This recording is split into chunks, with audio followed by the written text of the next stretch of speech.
Allah anasema katika Qur'an, hal yastawi alladhina ya'lamuna wal ladhina la ya'lamun, je, wako sawa wenye kujua, wenye ilmu na wale ambao hawajui, wasiokuwa na ilmu?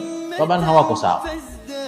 Na ilmu iliyokusudiwa hapa sio elimu nyingine, ni al-ulum ash-shar'iyya, ni elimu za sheria za kuelewa mafundisho ya Allah subhanahu wa ta'ala, kwa sababu hii ndio elimu ya msingi. Elimu zingine ni elimu za mazingira, zitakusaidia kuishi katika mazingira yako, lakini elimu hii ya sheria ndio iliyokusudiwa katika maneno haya ya Allah subhanahu wa ta'ala.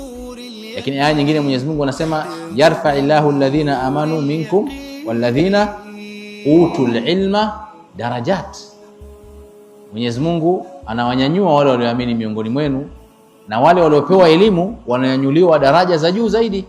Kupewa elimu maana yake ni mtu ambaye amepitia katika marhala kama za kwenu za kusoma ulumu sharia. Wallahi leo ndugu zangu vijana, kuna watu wengi sana, watu wazima kabisa, ukikaa ukizungumza nao katika mambo ambayo wanajutia ni kwamba walivyokuwa vijana hawakupata fursa ya kusoma elimu ya dini.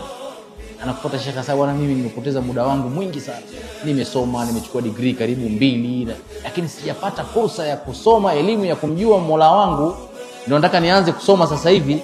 Unaelewa eh?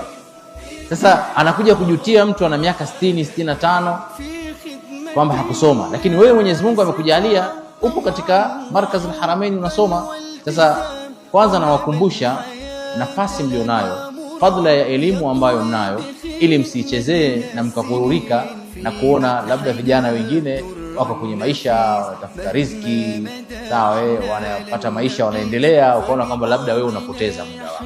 La hasha, upotezi muda wako, na hichi unachokisoma hapa matunda yake na matokeo yake utakuja kukiona baadaye, kwa sababu sisi wenyewe tulikuwa wanafunzi kama nyinyi, tulikuwa tuna fikra hizo.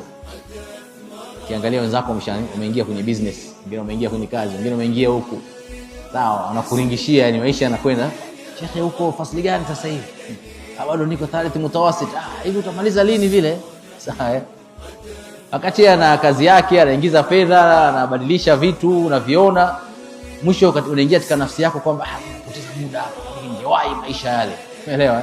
Lakini subhanallah, wallahi khairi ambayo nyinyi mnayo ni kubwa kuliko ambayo wanayo watu, kwa sababu mnakaa mnatumia muda wenu kusoma elimu ya kumtambua Mwenyezi Mungu subhanahu wa ta'ala. Kwa hiyo ndugu zangu vijana, moja katika nasaha ambazo ningependa niwahusie, ya kwanza kabisa ni al-ikhlas. Kuwa na ikhlas katika hichi ambacho mnakifanya. Na ikhlas